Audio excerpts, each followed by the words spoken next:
In the sun-scorched lands of ancient Canaan, where hope often withered like grass beneath the relentless sky, there lived a man named Abraham.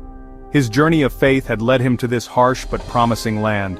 His weathered face told a story of faith tested by time, for God had made him a promise of a son, an heir to carry on his legacy. Lord, you have given me no children. Who will inherit my estate? While Abraham sought answers from God, his wife Sarah tended to their home, her own heart heavy with the weight of unfulfilled dreams. Look up at the sky and count the stars if you can.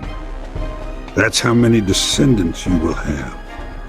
Your faith will be rewarded, Abraham, for I am faithful to my promise. How could a woman like me have a baby? I'm far too old for that. Sarah, my love, we must trust in the Lord's timing. His promises are true even when our understanding fails us.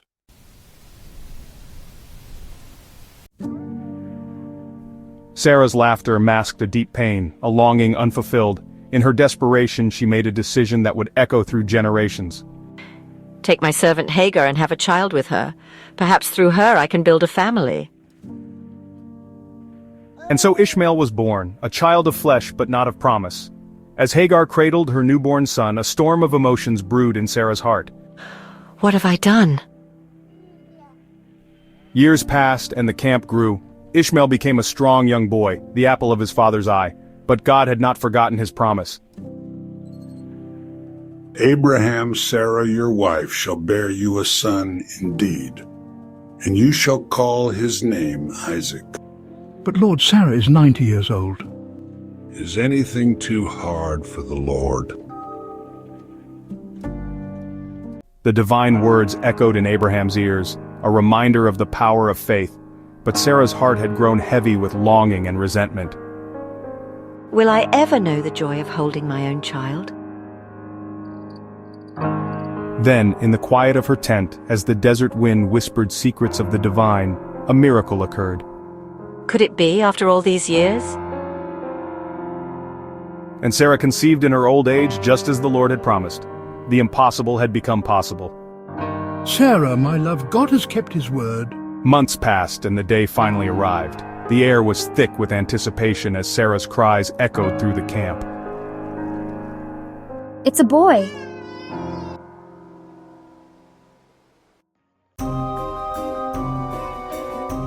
Abraham, his eyes glistening with tears, lifted the child towards the heavens. Isaac, we shall call him Isaac, he laughs, for God has brought laughter to us.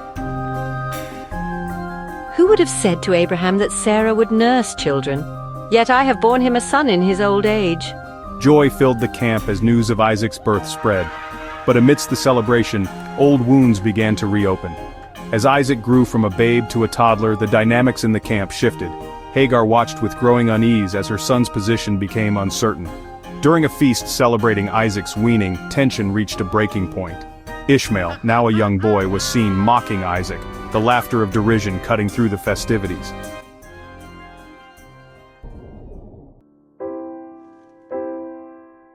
Get rid of that slave woman and her son. He will not share the inheritance with my son, Isaac. But Ishmael is my son too. Do not be distressed about the boy and your slave woman. Listen to whatever Sarah tells you, because it is through Isaac that your offspring will be reckoned. With a heavy heart, Abraham prepared provisions for Hagar and Ishmael, sending them into the wilderness at dawn. The weight of his decision was visible in every movement, every glance between father and son. As the sun rose over the camp, casting long shadows across the sand, two boys stood unaware of the diverging paths that lay before them. Though divided by jealousy and pain, both Isaac and Ishmael would shape nations. But God's promise through Sarah was only beginning. For in Isaac the line of Abraham would continue, a lineage that would one day bring forth the Messiah, the ultimate fulfillment of God's promise to all nations. And so the story of Isaac, the son of promise, reminds us that with God all things are possible and his plans unfold in his perfect timing.